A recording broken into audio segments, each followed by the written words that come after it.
Cool. Welcome, everyone. My name is Robert Clinkenbeard with Wilson 360.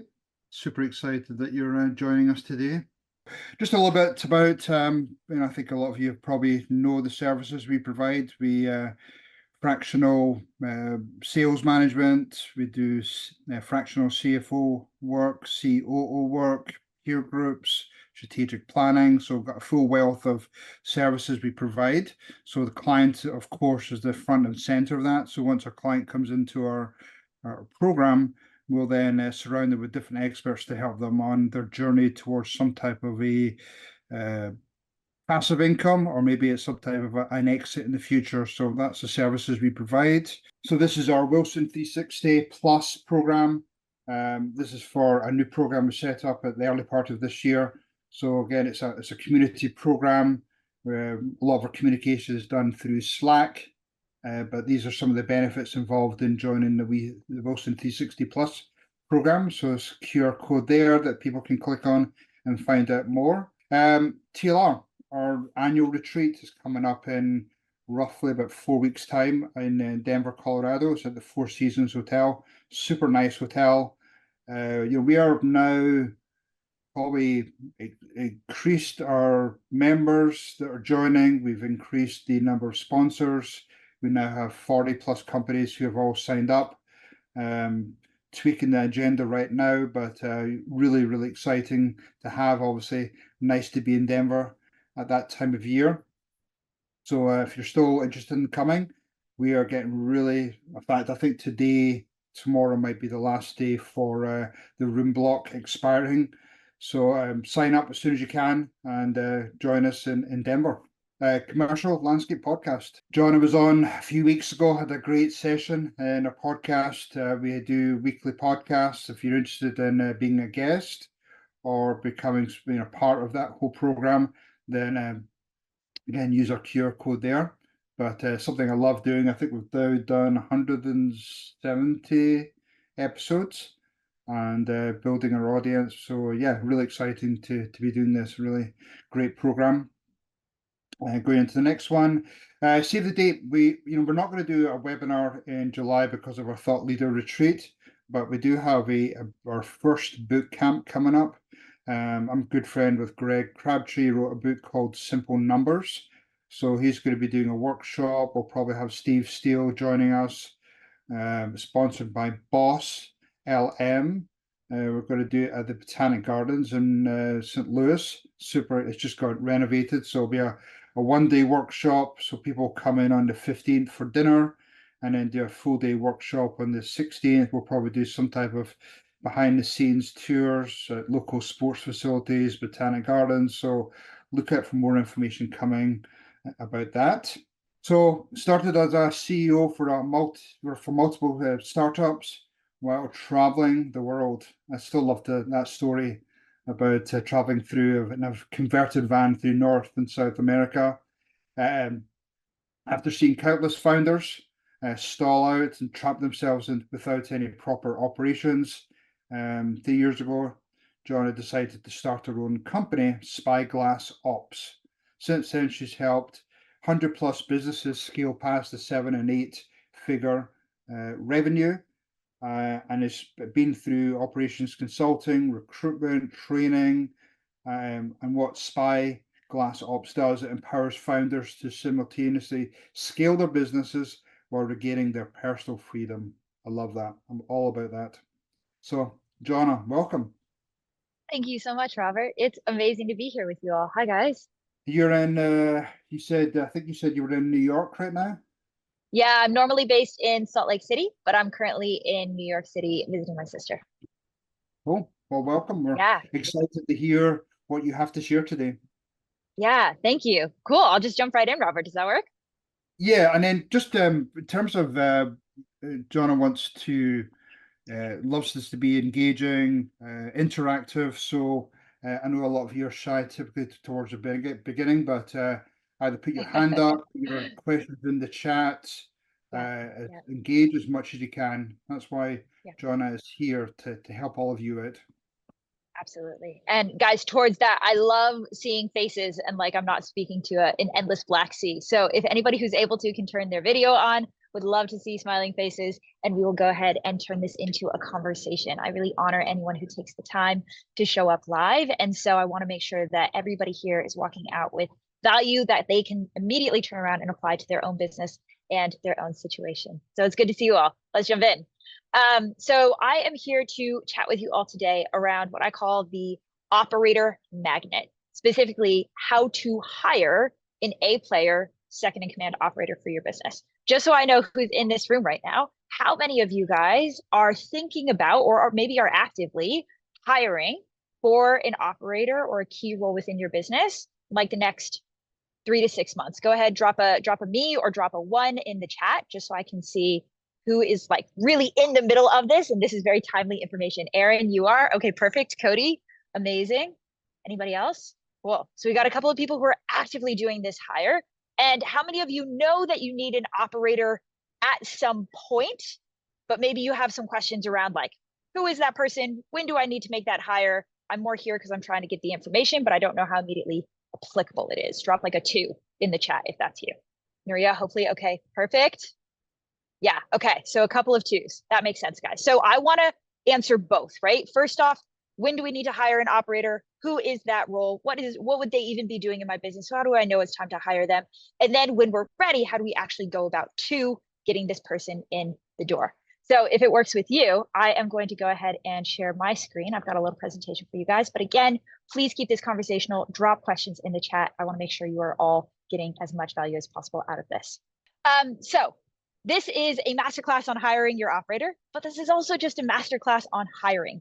And why my personal philosophy here is that we should only ever be interested or willing to hire A players, right? Like the top of the top, the best of the best. And when it really comes to this operations role, this second in command, that is more true than, in my opinion, any other role in the business, because this is your second in command. This is the person who is stepping in to run and manage the day-to-day of your company so that you are ultimately able to elevate out and keep your focus on working on the business and driving highest leverage and highest growth to that business. So how does strong hiring drive the money pipeline? Because I also don't believe we should do anything in our businesses unless it's going to make us money. So here are just a couple of numbers for you guys to keep in mind. And first off is that statistically, A players are just more valuable.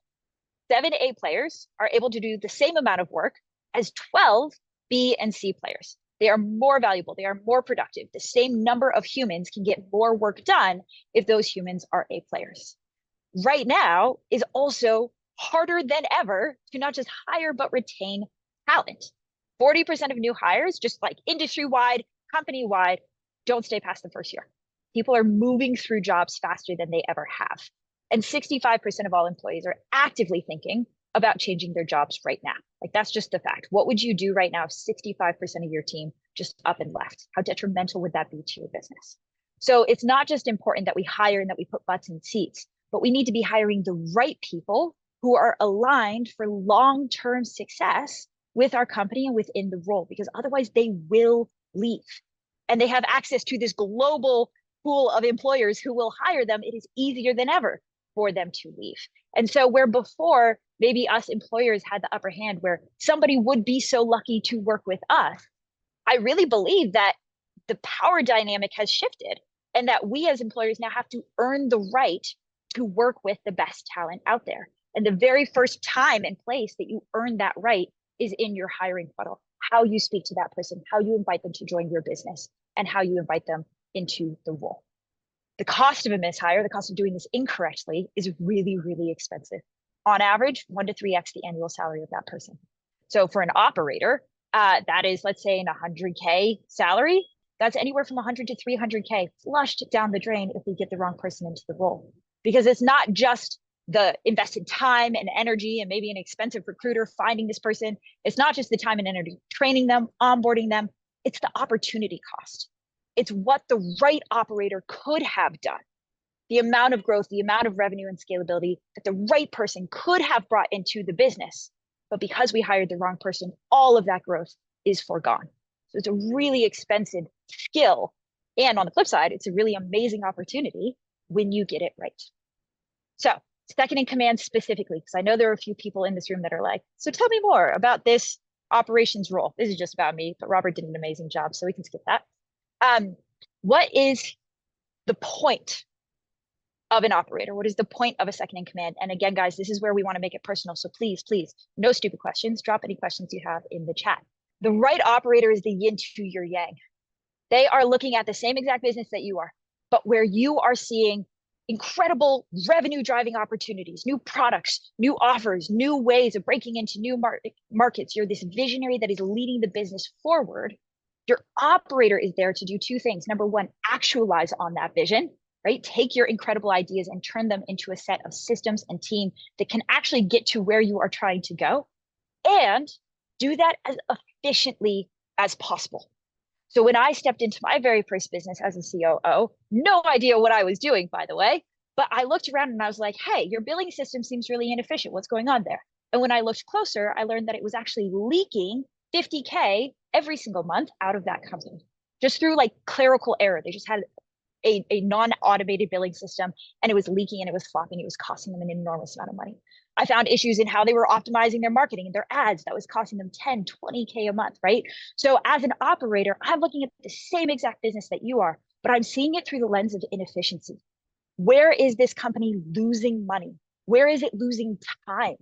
Where are you as a CEO spending your time doing low value, low leverage tasks that could have been spent doing incredibly high value things? Because that is a loss. That's an opportunity cost. It's an inefficiency, right?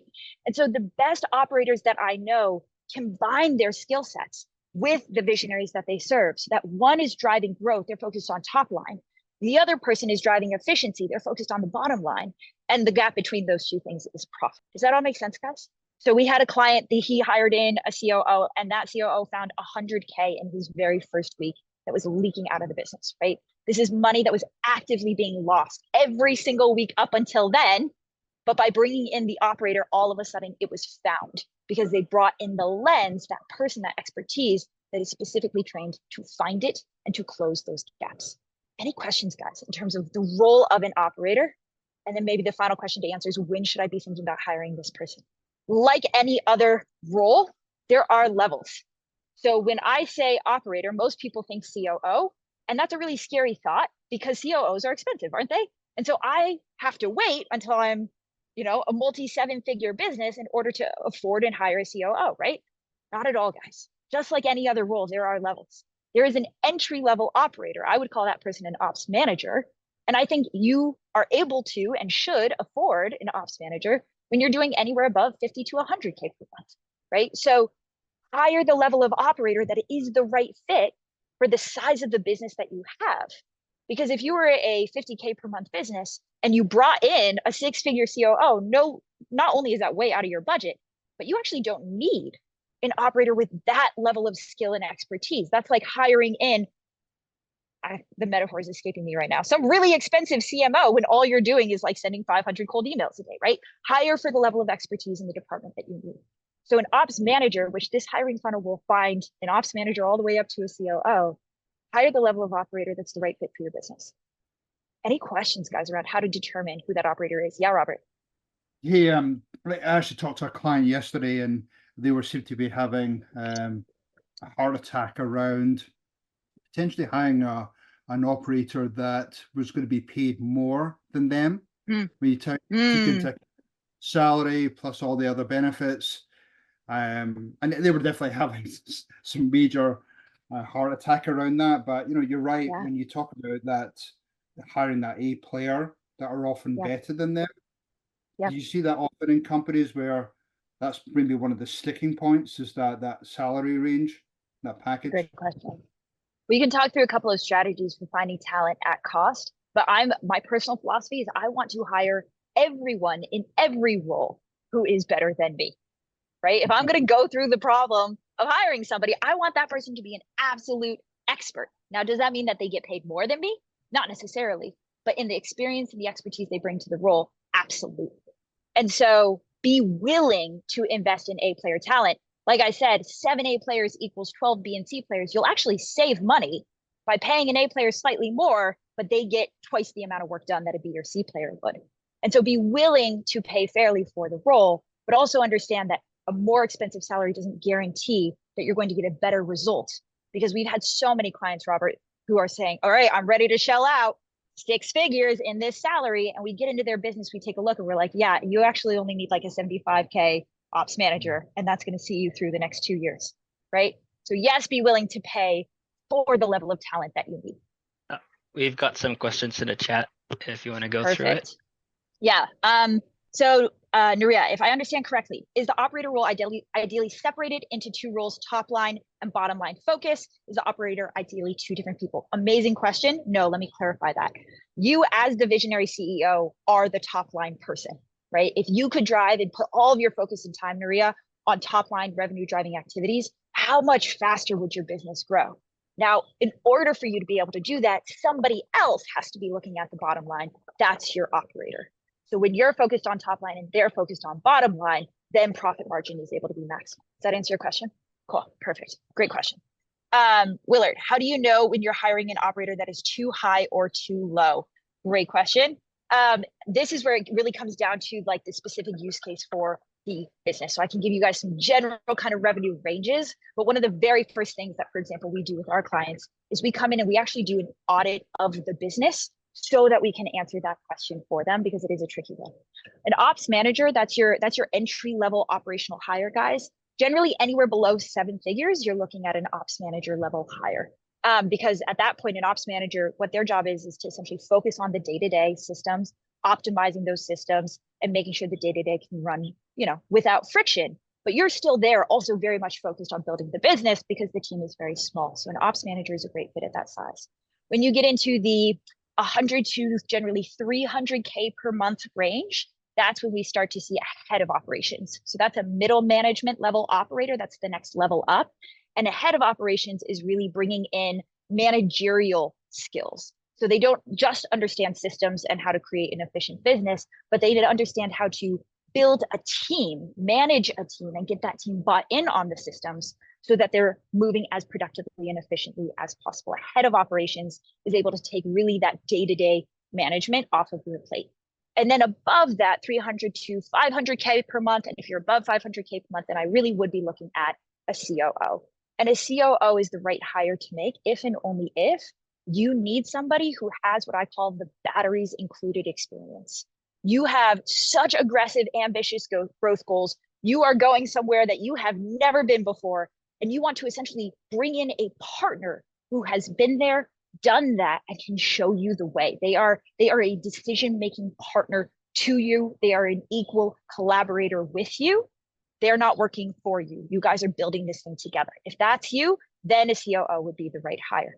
But many people will go out saying and thinking, I need a COO, when really all you need is an ops manager to help you build and manage some systems. Does that answer your question, Willard? And then let me keep an eye on the chat. Thank you guys for dropping these questions. These are amazing. How important is it for an operator to have experience in your specific company industry? Such a good question, David. So this is something we see a lot because we do recruitment for our clients. And in their mind, what they need, what is most important to them, is industry knowledge. I would actually challenge that belief. Is it important?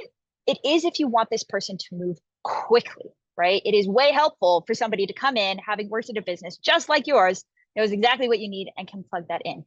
But is it necessary? No, I don't think so. Because you know who else has industry knowledge?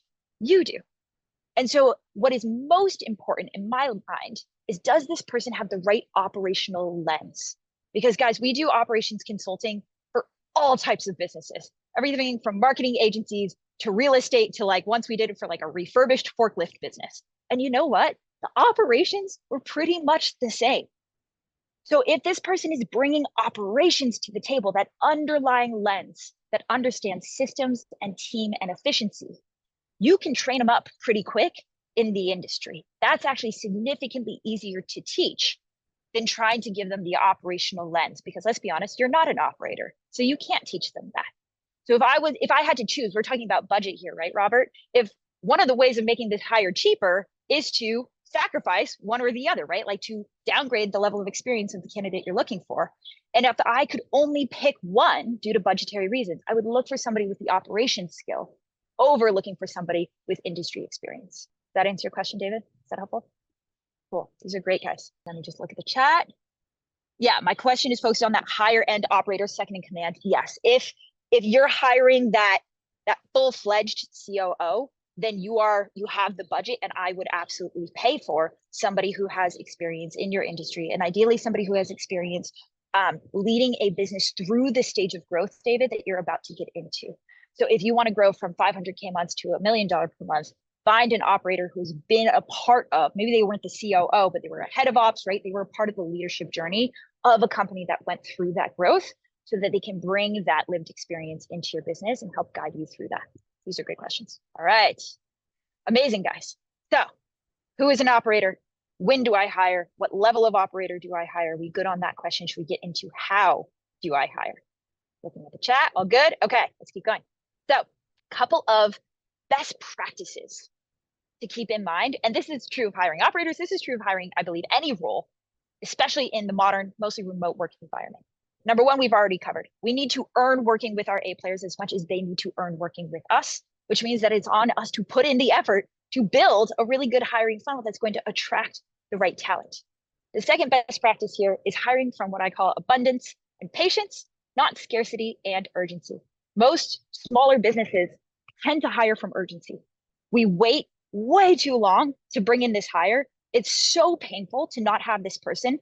All of a sudden we decide that we need this person. And because we're kind of at that point frantic to get this person into the role, we will just hire the very first person who comes along. We will drop the job on Facebook and we will hire our brother's girlfriend's dog's babysitter because they're the first person that raises their hand and says, hey, I think I can do this, right? And we're just so desperate that we take that person on. Okay, hiring from that place, from scarcity and from urgency, is almost guaranteed to get you, if not the wrong hire, a less than ideal hire. And that just makes sense, right? So understand that hiring takes time. Can you do it fast? Yes, but that will come back to bite you in the cost of mishiring and that 1 to 3x their annual salary that we just flushed down the drain. And so when you are hiring, even if it is painful, even if you waited a bit too long, my biggest piece of advice is maintain that mindset of abundance and patience. This is a very fast hiring funnel. We find A player operators in 30 days or less using this funnel, which is incredibly fast. But can it take 2 months? Can it take 3 months? Yes, absolutely. And give it the time that it takes. Don't settle for the B player talent or the toxic person who's not a culture fit just because it's so painful. Recognize that you will actually be saving your business a lot of time and money by taking a couple more weeks up front to get the right person into the role. And then abundance, what does that mean? It means that A players are everywhere. This is a big misconception that I see, which is like, I need to be able to pay way too much for this person, or I need to be able to agree to all of their terms because they're an A player and they're an A player and they're right in front of me and I have to do whatever it will take to get them. A players exist everywhere. They exist in every country, on every job forum, for every single role. And there are more of them coming into the job market all the time. A players exist everywhere. Know that they are out there and trust in your ability to go find them. That's really what is within your control. And this is how we do it. We do it by building the right hiring funnel. I always say that hiring A players is not about you fishing in the right pond, right? It's not like there's some magical oasis out there where all the A players hang out and we just need to find it. It's about using the right fishing rod. How do you create a fishing rod that you could drop into any pond, anywhere, and find the right fish? This is that funnel. And your hiring funnel, I call it a magnet because that's what it is. What does a magnet do? A magnet attracts, right? We will specifically build this funnel to go out into the job market and magnetize and invite and attract exactly the right fit candidate that we're looking for. But it also repels. You want this hiring funnel to actively spit out people who are not the right fit for your role. And the reason you want to do that is because your time is a scarce resource. And you don't want to waste your time looking at 100 wrong fit resumes. That is a complete waste of your time. So wouldn't it be so much better if we could build a hiring funnel that would just actively kick those people out for us? Especially because I don't know how many of you are planning on making this hire remotely, but if you're opening yourself up to what is essentially a global talent pool, we regularly get 1,000+ applications for our hires. When we drop an operations job description out there, we will be attracting 1,000 people into that funnel. But this process, the last time we ran it, automatically spit out 97% of all of those candidates. so that by the time we actually got to looking at a candidate and interviewing them, we were looking at the top 3%. That saves time. Because I could look at those 97% of people, but it would be an utter and absolute waste because they're not the right fit for the role anyway. So be willing and be okay with building a system that will automatically do that selection for you. It will feel scary. At least it did for me when I got into hiring, because I was like, but what if? What if they are the right person? What if I miss them? But remember, guys, A players exist everywhere. So our abundance mindset is what allows us to create a magnet that rejects and repels bad fit candidates to ultimately protect and preserve our time. Good on that? Checking the chat. Anything here? When you talk to new candidates and salary packages, at what point in time do you bring up potential equity options? Great question. So Robert, I would generally do, so first things first, I post a salary range on the very front end, like in the job description. I will post a salary range if we know what that is for the client. But then I won't have that final negotiation until the very end. So the answer is on either side of that process. You want to be upfront with the expectations for the role. Because again, repelling, right? If somebody's not the right fit for my salary, I want them to know that upfront so that they don't waste my time and I don't waste theirs. That's one of the ways we can repel wrong fit candidates. But then I also don't want to get bogged down in equity negotiations with anybody except for the person I want to hire, which happens at the very, very end of the process. Does that answer your question? Cool. Guys, keep these questions coming. This is awesome. So with these best practices in mind, what does this thing actually look like? This is the hiring process that I recommend. And I will tell you right now that it is super freaking robust. This is more steps than most people would put in their hiring process. But again, the reason that I advocate for that is because it will save you so much time and money down the road, because it maximizes the likelihood of not just finding somebody who's a good fit for the role, but somebody who wants to stay in that role for a long time. So we're going to see how far we get through this process, but I want to give you a quick overview of each of these steps. We have obviously the job description. I link automatically that job description into my written application. So I will put the job description out everywhere. I'll put that on social media, on LinkedIn, all these huge job forums. But at the bottom of the job description, I will have a line that says, if you're interested in applying for this position, click the link below to apply. Note, any applications not received through this link will not be considered. Again, this is one of the massive ways we're able to filter people out, because on popular job forums like LinkedIn, employees can just go through and like rapid apply to a bunch of jobs. Those aren't the people you're looking for. So I pull candidates out of those giant forums right at the beginning, and I send them through my process. And that link takes them to step 2, which is the written application, right? So the written application, last time we were all employees, we did this, right? Name and email, and how did you find out about us? And what's your ideal working environment? We're collecting some baseline information around this candidate and whether or not we think they might be a right fit. And then most employers would say, great, I'm going to look at their resume, I'm going to look at their written application, and that is going to be how I determine who I'm going to interview. I highly highlight, if there was one step of this process that I would recommend you add in, it would be the next one, which is the skill assessment. So we automatically link the written application and the skill assessment. They get to the end of the written application and it says, thank you so much for applying. The final step before we get to interviews is to fill out this quick skill assessment. Anybody who doesn't fill out the skill assessment, your application will not be considered, right? We just tell them that, and we link them automatically to the skill assessment. So we can spend more time on the skill assessment, but the skill assessment is where we see on average 60 to 80% drop-off rate. And that's amazing, because that is the magnet doing its work. It's attracting and it's repelling. The skill assessment is hard. It takes an hour, and many candidates will take more than that. It asks 1, 2, maximum 3 crunchy questions that ask that candidate to demonstrate the role. So what do I mean by that? I mean, when I'm designing a skill assessment, I'm asking myself the question, what are the hardest things that this person, the right A player, has to or will be able to do in this position? And then I'm formatting that in a question. And I'm not asking them to do the thing, right? So let me take an example from operations. Let's say that you want this person to completely redesign and rebuild your project management system. Instead of just saying, hey, rebuild my project management system, that's quite unfair. I would say, hey, here's some context, some information about this business. We are experiencing these problems with our existing project management system and realize that we need to revise it. Film a Loom video, I'll get back to that in a moment. Film a video answering these questions. How would you go about thinking, like auditing our existing system, determining which revisions to make, and rolling them out, right? So I'm not asking for the entire deliverable. I'm asking for how they think about approaching the problem. And that's what I'm looking for, is their problem solving ability. And are they speaking about how to solve that crunchy problem in my business from a place of guesswork or a place of experience? And the Loom video is the key there, because you will be able to tell the difference. Having them submit a Loom video is what allows you to not only see how do they present themselves, how do they speak, are they a good communicator, how do they communicate a hard or complicated issue like the one that I'm giving them. It allows you to say how confident are they in their answer? Have they done this before? Are they speaking from experience? And then lastly, the skill assessment is this incredible filter, because some people will take, 5 minutes, submit a Loom video and call it a day. Some people will put together a 20-slide PowerPoint presentation and a 45-minute long Loom video. This is not a joke. We've seen that happen, because they are so excited at the prospect of doing this thing. The skill assessment tests for nerdiness. And one of my core values is play like a nerd. You want nerds, guys. You want the person that will show up and over deliver for that role, because number one, they're an A player, and A players over deliver by habit.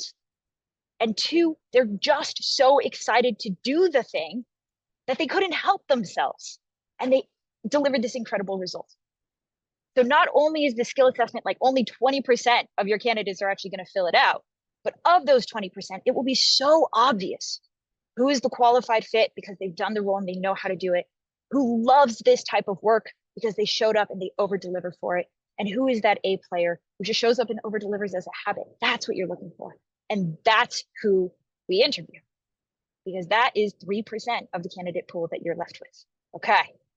Before we get into interviews, any questions about like kind of this first section, the identify section of the hiring funnel? Unmute, drop it in the chat. In your funnel, how do you deal with candidates who are not actively looking for a position, but could be an ideal candidate for your role? Can you say more about that, David? So you're saying people who are just like kind of shopping for a position, is that correct? No, just the opposite. Candidates who are not interested in looking for a position, they're not actively looking at your job board or ads or anything. They're head down, but they're an A player and you want them. Yep. If you want to headhunt for this role, then I would recommend utilizing the recruiter, only because headhunting is incredibly time intensive, and it will be well worth your time to delegate that out to somebody who is an expert. This magnet is designed specifically to utilize and like tools like job forums where people are actively looking for roles. That being said, David, one of the limiting beliefs that I see a lot in this space is that the best people aren't looking. I can tell you that we have hired exceptional people, and they are looking because 65% of employees are looking, right? They're looking because even though they're an absolute all-star A player, they're, they've reached their growth limit with their existing company. They're not the right culture fit for their company, right? And so I wouldn't restrict yourself to only headhunting under the assumption that that will get you better talent. We have not found that to be true. Really good question. Robert, I love the idea of using Loom. Totally, Robert. It's been a game changer versus a written skill, or even frankly, guys, between you and me, I look at resumes last. Like I look at the skill assessment first because it's asking them to show me that they can do the job, versus a resume where anybody can just hire a resume writer or just make whatever up they want to on their resume and slap it on there. The skill assessment, you can't lie. You can't delegate that to a resume writer. So I use that as our primary tool. One quick idea or one quick note around using Loom, not to mislead anyone. There's technically a law in the United States that you cannot force somebody to show their face in the first stage of an application process like this. And so we add a quick line in our skill assessment that says your video can be turned off. And that's totally fine too, because you still get the audio, you still get to test and see for all the things that you're looking for. And frankly, how somebody looks is the least important of it all. Any other questions on this first stage, guys? The identify stage. Cool. Good to keep going? Let's do it. So we have now taken these thousands of people, tens of thousands of people who have seen this job description. We've automatically self-selected out 97% of them. We've taken a look at those final skill assessments, and we now know, yes, this person can do the job because they've demonstrated that in the skill assessment. Yes, they're an A player because of how they showed up and delivered on that result. Yes, we know that they're a core fit, at least at the surface level for the role, because we found that out in the written application. Like written application, I'll ask things around start date, time zone, I'll ask things around like, what is a acceptable pay range? Give me your average, minimum, or maximum. I'm looking for deal breakers. Because again, even if somebody's the most perfect, incredible resume you've ever seen, but they're looking for 3x what you're able to pay them salary-wise, it would only be a waste of time to try and move that person forward in the conversation. So I'm trying to gather that information up front. And then I'm taking my top of the top, generally anywhere from 5 to maximum 10 candidates, and I'm extending them a culture interview. I do culture first.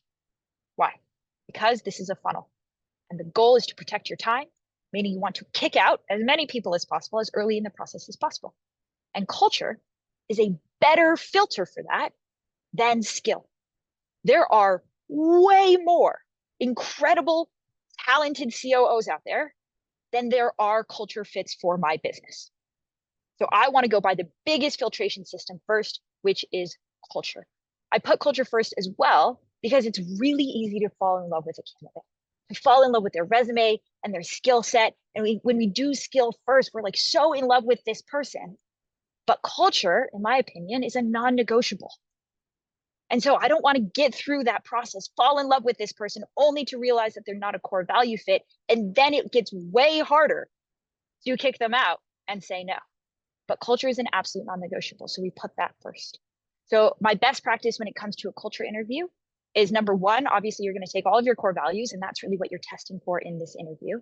And I take each of those core values and I reformat them into a question. The format for that question is, tell me about a time when. So let me give you an example. One of my core values, we call it van talk because I lived in a van and this is where I learned that style of communication. It's a radical honesty core value. And so instead of asking the candidate, hey, are you an honest person? 100% of people will be like, yeah, totally honest, right? Because they know what you are listening for. Versus if I ask it as, tell me about a time when you had to give somebody an incredibly uncomfortable or difficult piece of news and tell me how you handled it. Now they have no idea what I'm listening for because I haven't told them. And if I'm not a psychopathic liar, it's pretty hard for me to just make something up on the spot. So I guess I'm probably just going to tell you about a time when I had to give somebody a piece of uncomfortable news. And as an interviewer, I don't care what the news is. I don't care what the context is. I'm only listening for one thing and one thing only. And it's when it mattered most and was most difficult, they display radical honesty. That is all I care about. That's all I'm listening for. I'm designing a question that asks them to show me, not tell me, that they are the person I'm looking for. So each core value question gets a tell me about a time when question. And that is your way of stress testing whether this person is a core value fit as opposed to says that they are a core value fit. Questions on that, guys? Cool. So culture first. Culture is also where we're, again, making sure that there aren't any immediate red flags. We're not getting a bad vibes check. Quick thing about vibes, totally valid. A totally valid way of determining whether or not you want to work with somebody, especially your second in command operator. This is your partner in crime. This is your first mate. You're going to spend an enormous amount of time with this person. Whether or not you like them matters. It really does. They will not be the right fit for the role if you do not trust them, respect them, are able to communicate with ease. Like, these are important things. So having a vibe check, that's a totally valid metric of success for this role specifically. Cool. So that's the culture interview. I'm moving fast through this, guys. So please stop me if you have any questions around how to format these things together, or you want me to dive a little bit deeper into any one of these steps. All of these could be a standalone 60-minute masterclass in and of themselves. Okay. So once we have gone job description, written application, skill assessment, culture, now we get to skill. Like, now I am ready to ask them, can you do this job? I feel pretty confident in this answer because I already have the skill assessment. So the skill interview is around taking that high level understanding of this person's skill and going deeper. And the goal of the skill interview is to, like, once and for all, with no doubt left in your mind, answer the question for yourself.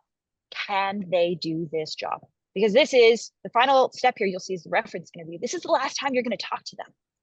And so you want to know, capital K, know that yes, this person can do the job. So take as much time as you need, ask as many questions as you need to ask, because you want to feel confident either way. I call it either FBFY, a full body fuck yes. And if it's not a full body fuck yes, it's a hell no. And you should feel one of those two ways coming out of this skill assessment. Sorry, skill interview.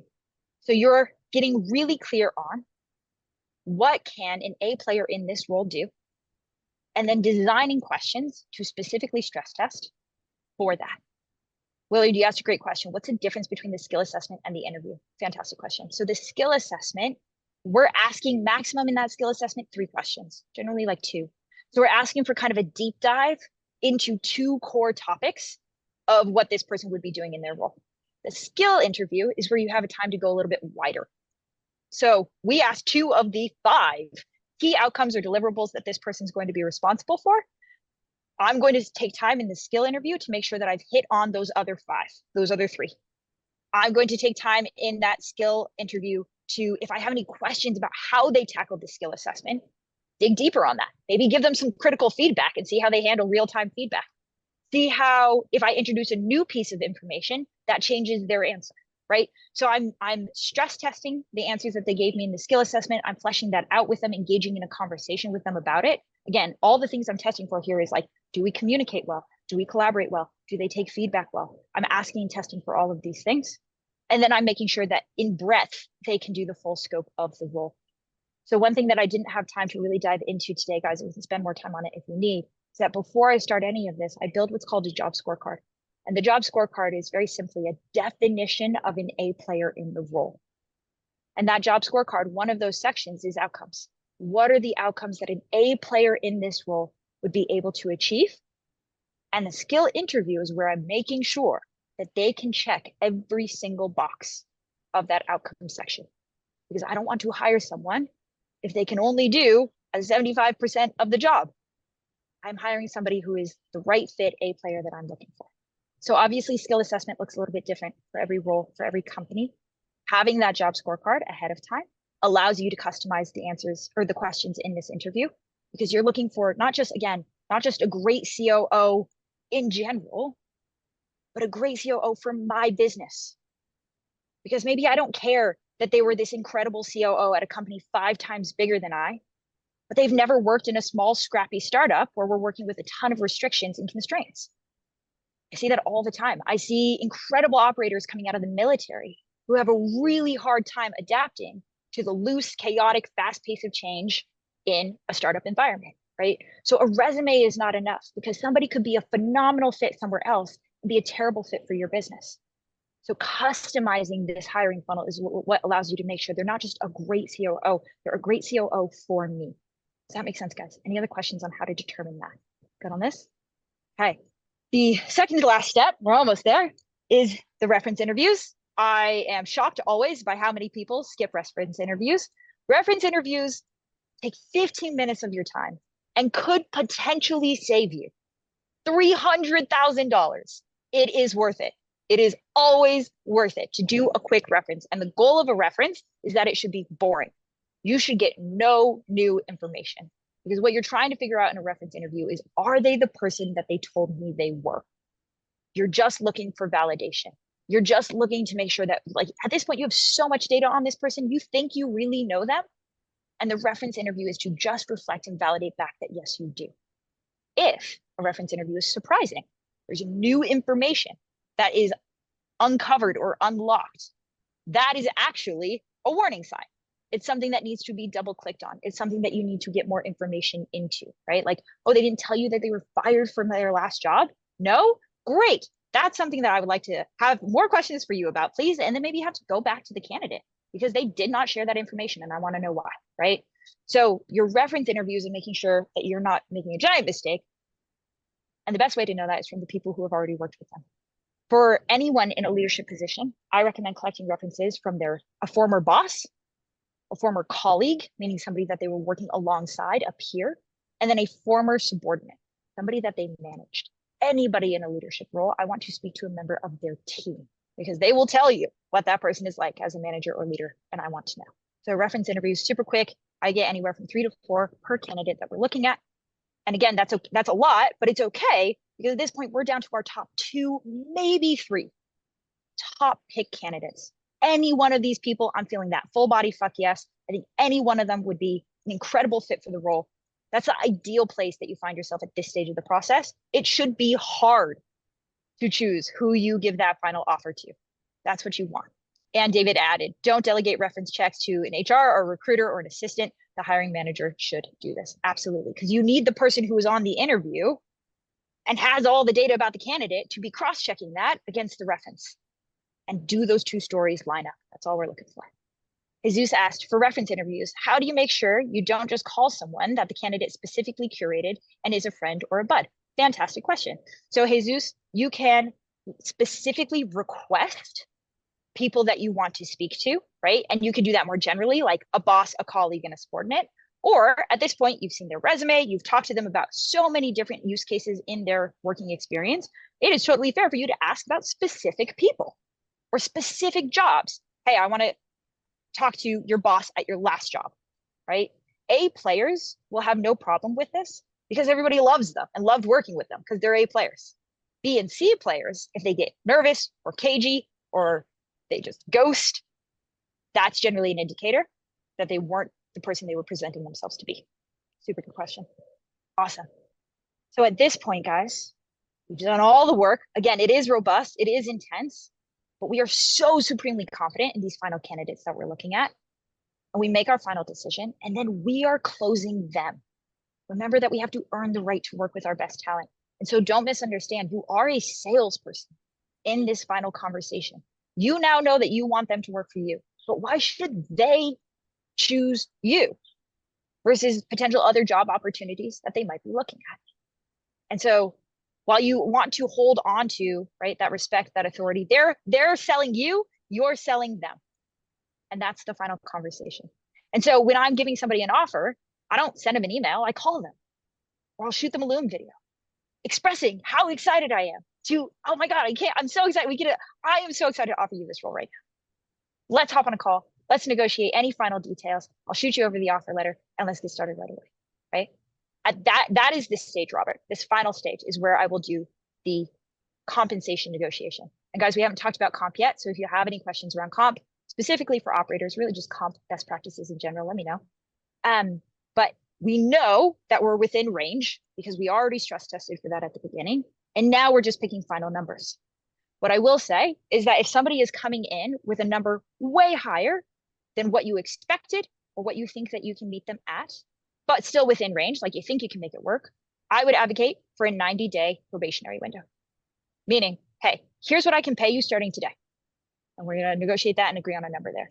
And then 90 days from now, based upon these key deliverables met, right? Like give them clarity on what it's going to take.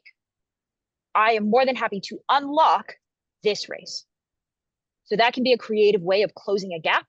If you really want to work with a candidate, but you don't want to pay out that much upfront, you're not even sure really if there's a right fit for the role yet, like they haven't done the thing yet.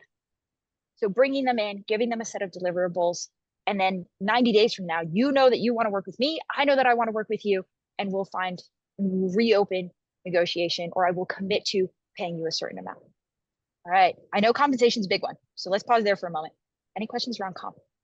I don't have a question around comp, but talk through the speed of the interview process, because sometimes if there's a delay, maybe there's an owner that's on vacation or busy with other stuff, that can often put candidates off, and sometimes you lose candidates. So talk through that whole speed of your process. And I love what you're talking about because it reminds me of a sales process, but there must be something to do with that speed of going through your different steps.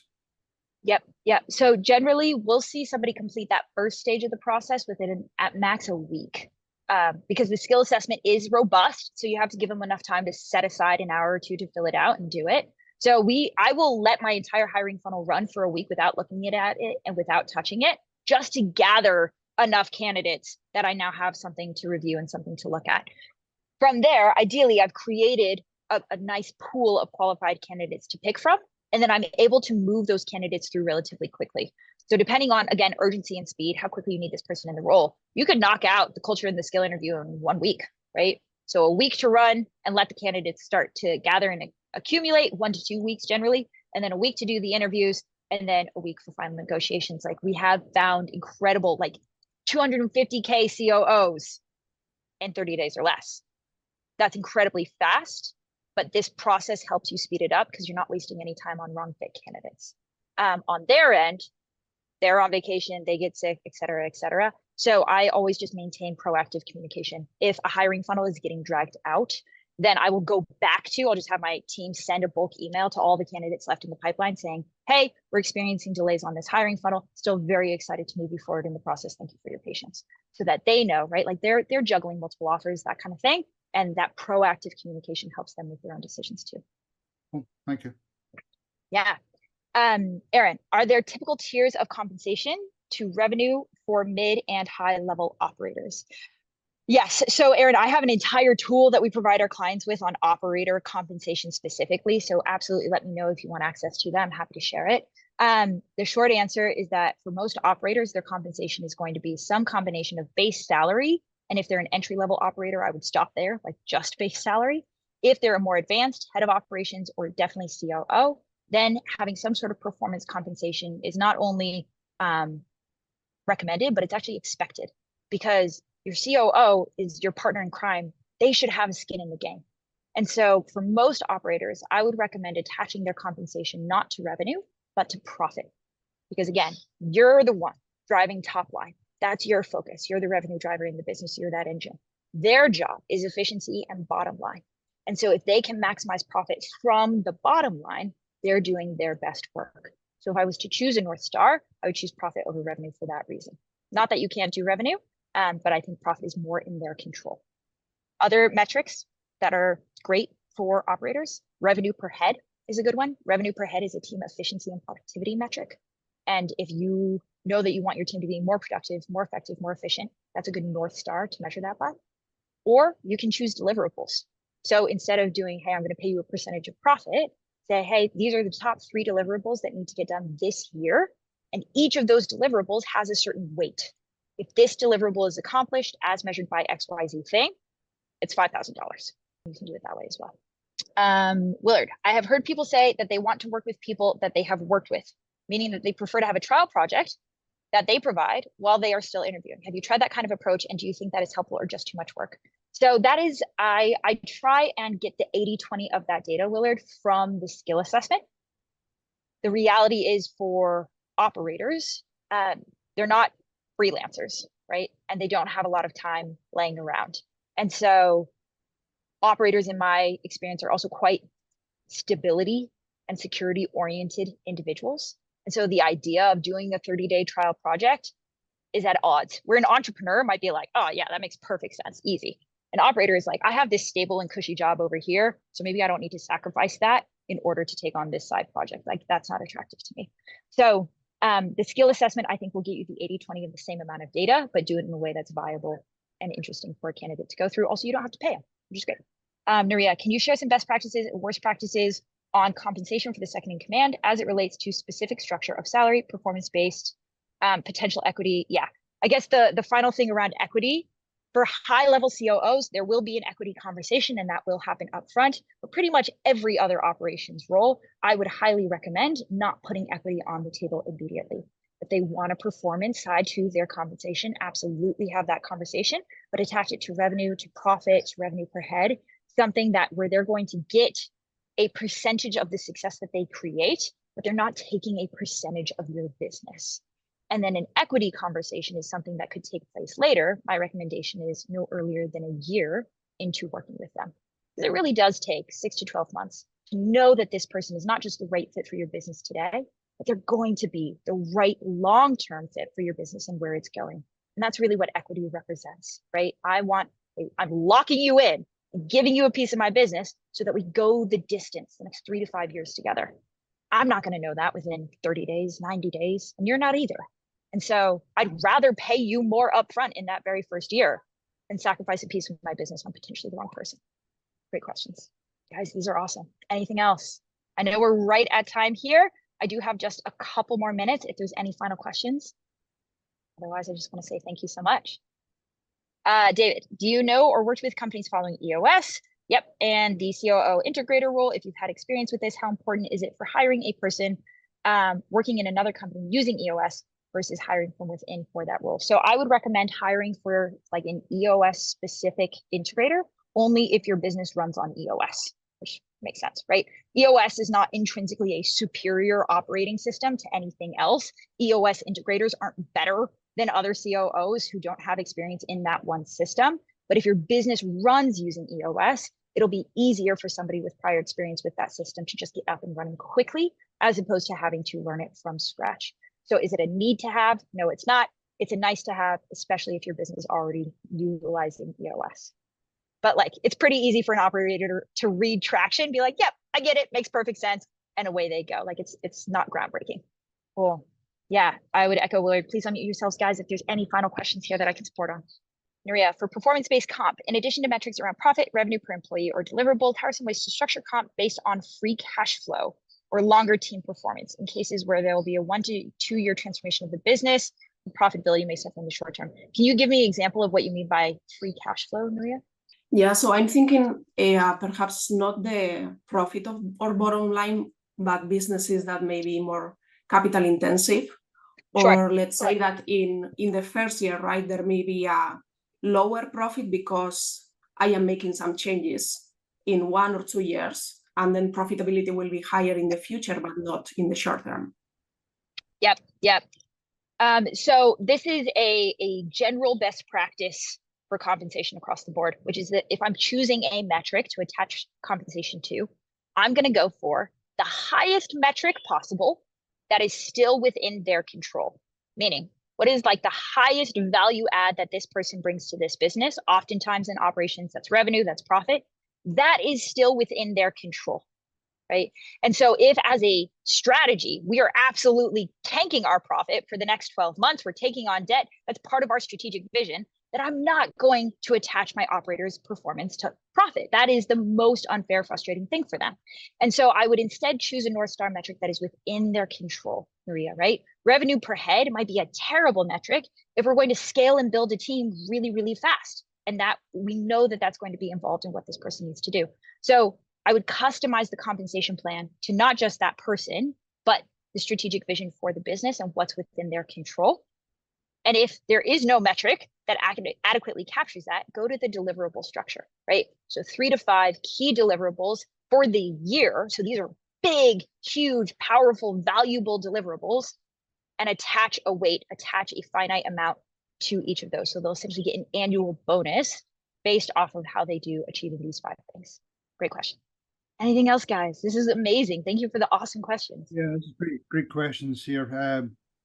John, I think your presentation here was wonderful. And I don't think many questions and feedback. So that obviously is telling to your deliverable today. So thank you very much for your time. You're very welcome. Yeah. Thank you all so much. We do have a slide where people can reach out to you directly. I'll get Arvin to share that. So you can obviously follow up with her directly if you have any questions. We have a QR code, we've got the email there, the LinkedIn. But and please do, guys, like drop me any questions you have from this as you start implementing. Drop me a note if you want any of the tools or templates that I talked about today. I want to make sure you guys are successful with this. Awesome. Well, thank you again. This is Robert Clinkebeard, Wilson 360. Really delighted to be delivering some quality presenters like we have today. Look forward to seeing you in future calls. And thank you again, everyone. Thanks, everybody. Thank you. Thank you.